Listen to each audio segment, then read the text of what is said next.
Thank you, Gonzalo, and thank you to all the comrades who have joined us this morning and to ALBA Movimientos for the invitation. um, I feel that we're always in a constant process of learning and theorizing and synthesizing our experiences. That's certainly our case at Breakthrough News, which is based here in New York City in the United States. Um, I personally come from a background in print media. I was the editor of a party organ of newspapers and magazines and books for a Leninist organization here in the United States. And so now I'm working uh, in a video format on an independent project which has a posture that's really speaking to the movement as a whole, not just speaking for the voice of one organization or one party. And although still dedicated to a left and building a left and socialist project here in the United States. But my point is that, you know, in the span of a few years, I think many journalists and people who are used to working in one type of format with one type of organizational project, many of us are now being tasked with bringing our movements up to speed into an audiovisual world and into different types of spaces where we're unfamiliar. And so that this is for us at Breakthrough a profound learning experience, one where we're going to have to be continuously revising and revisiting our lessons.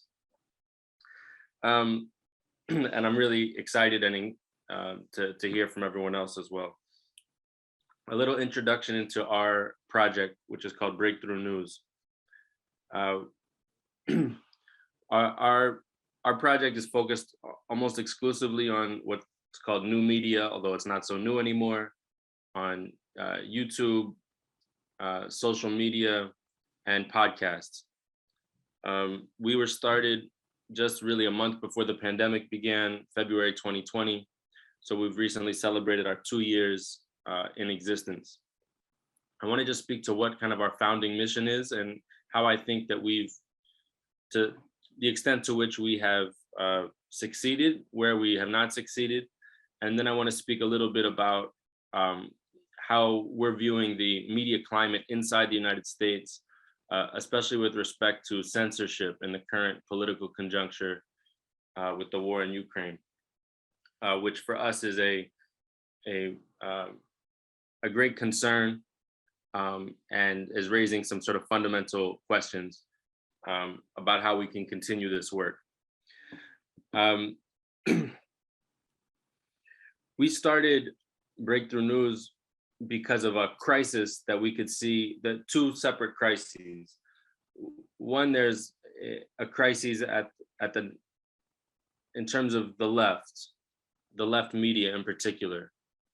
In the United States, there's no shortage of struggle. There's no shortage of popular protest and movement. In the last 15 years, we've seen mass protests for immigrant rights, the Occupy Wall Street protests, the Bernie Sanders movement, which itself reflected a growing consciousness, especially among young people, that reinserted concepts like socialism and capitalism into the popular discourse in the United States, and the movement for Black Lives, which, although, you know, in its basics is around the struggle against police brutality and racism, in reality, it raised a social and economic program that you could say is broadly socialistic, about housing, about jobs, healthcare, also reflective, in other words, of the same political mood. And yet, the left, while participating in all these movements, the organized left, the revolutionary left, didn't really have a media project that could speak to, absorb, educate, consolidate, recruit these tens of millions of young people who are entering into struggle. And of course, we know that when people enter into struggle, they begin to raise fundamental questions about the world, how it's organized, who the rulers are, who our friends are, who our enemies are, how we can win. When people are inert, when people are not moving and not in struggle, they typically do not raise these questions. But when they're in struggle, they begin to raise them very rapidly. And so the absence of such a media platform was really quite profound. And in our view, it meant that the movements could not really develop into lasting revolutionary movements, because if you don't raise people's political consciousness en masse about these fundamental issues, it's inevitable that they will be captured one way or another by some element of the ruling class, who will adopt part of their slogans or part of their aesthetic, part of their imagery, and attach them to a ruling class program. So for us, as activists, as militants, we were seeing that our newspapers and our flyers and books, while very well written and had lots of good points, were not sufficient. So this is one crisis. The other crisis, which is in a way a parallel crisis, but is a crisis of the bourgeois media. And to just give a little bit of statistics, which I think are mirrored, or there's parallels in almost every country. In the 1970s, around 70% of people expressed confidence in the main media institutions of the country. These are the big TV networks and the big newspapers, that these were generally truth-telling organizations, and what you read there could be believed. Today, the number is around the mid-30s, so 35%, sometimes 37%, in terms of public confidence in mainstream media institutions. Some of this is people who used to believe and then stopped believing, and a lot of this, I believe, is young people who have grown up never believing in the mainstream media institutions. So again, this is a reflection of a generational shift in terms of how people see the established media networks. The bourgeois media has in turn responded by diversifying its output in a lot of ways, using media projects that appear to be sort of youth focused or independent, but really are backed by billionaires or groups of billionaires, or even the same mainstream media projects that just sort of have a different branding. I think of ones, for instance, like Now This, which is a very popular here in the United States. I don't know if elsewhere. Now This, Vox. These are really youth-oriented media projects that have the same essential narrative as the mainstream media, but have a completely different aesthetic. And so these are attempts to sort of recapitulate or recuperate that which has been lost in the mainstream media. In any case, this is a big opening for the left if it can provide the kind of content in this new space that exists. Breakthrough had, I would say, a very modest beginning. After the first year, we had about 25,000 followers combined in all of our different platforms. But at the completion of our second year, we were around 500,000. And interestingly, for instance, our YouTube following went from 5,000 to 60,000 in the second year. And now just a few months later, it's at 100,000. So things are starting to have an exponential rise, which we're very encouraged by. And our biggest platform is TikTok, which has now over 300,000 followers. In fact, when we look at our TikTok following and we compare it to some of the mainstream news channels with,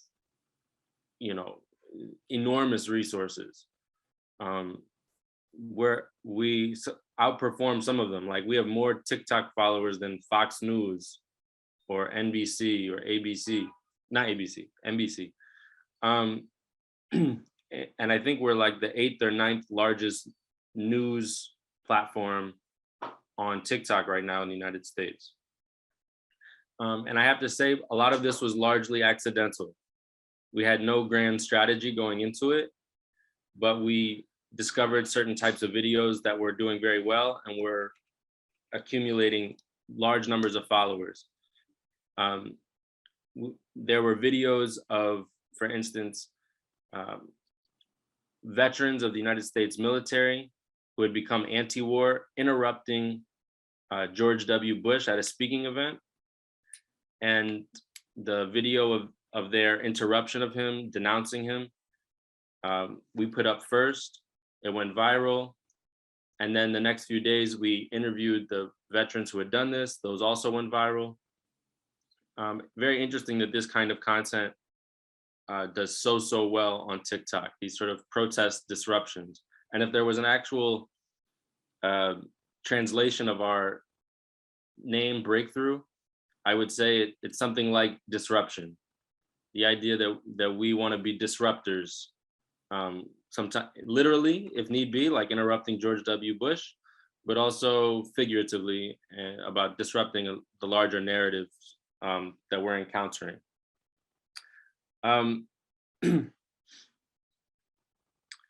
The audience that we've built has largely been young people. So in that sense, we've been successful at targeting our key demographic. A lot of this, I think, is having young presenters who can speak authentically and in their own voice. It's not older people trying to figure out how to reach young people, but finding young activists and militants who are persuasive in their presentation style and giving them a little bit more training and bringing them into the media. That's been one thing that we've succeeded with.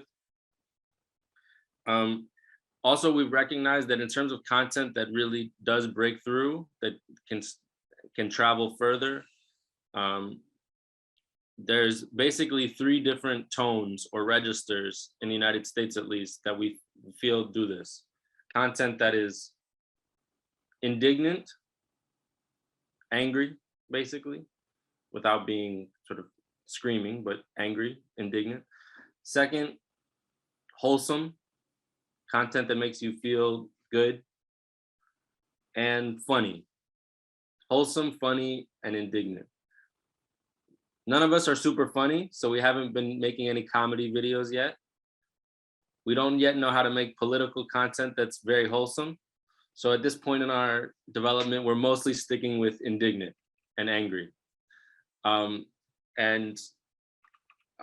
We feel that there's a lot of people in the world who are angry about many different things. And so we don't shy away from tapping into that anger. But of course, we want to give it refinement. We want to give it consciousness. We want to give it a political base. With that said, we are not chasing virality in our videos. I would say that in most cases, when we try to produce a viral video, it does not go viral.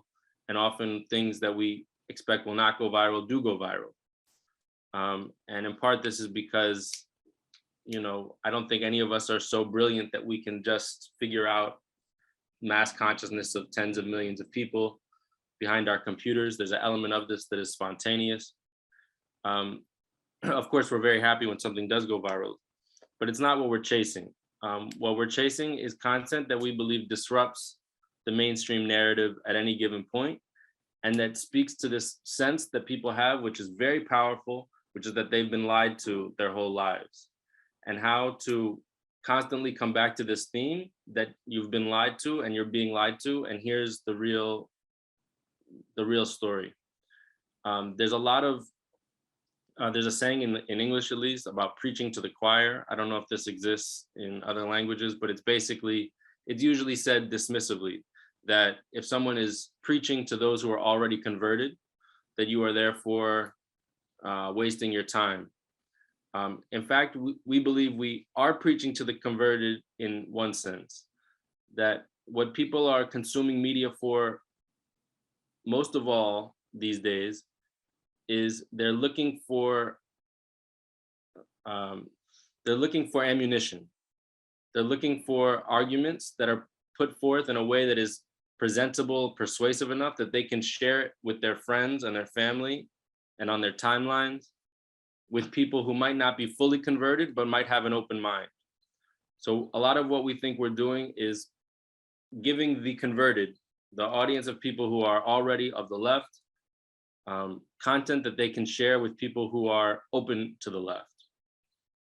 We don't think that we ourselves, as a small media project, can do that. We're relying on the converted, so to speak, an activated base as the main way in which we hope our platform grows.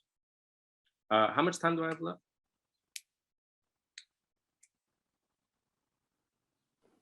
Tienes, si vas ya cerrando mejor, tienes unos minutitos, 3 minutos. Okay. Wow, time flies. A little bit about censorship. We've seen some of our closest allies in the movement here and in the media world have seen their YouTube channels completely erased in the last month since the start of the war. This has been a profound moment of censorship where the mainstream media and the corporate media and really the state itself is trying to make up for what they have lost in the last few years. They've lost their credibility, they've lost their trust. In many ways, they've lost the argument about US military intervention, about the trustworthiness of the intelligence agencies and so forth. And so unable to win the argument, they've gone on a full press where all of the main media stations are focused on Ukraine and saying anyone who steps outside of this is not only wrong, but a foreign agent and therefore needs to be suppressed entirely. So unable to win the argument, they're simply shutting down those who are challenging their arguments. We've seen our own reporters be aggressively attacked by mainstream media. Rania Khalek, for instance, who works for us, she was there was a call from Voice of America, which is a US government-funded media outlet, ironically, asking why Rania Khalek is not tagged as Russian affiliated, even though she works for Breakthrough News, which receives no money from Russia.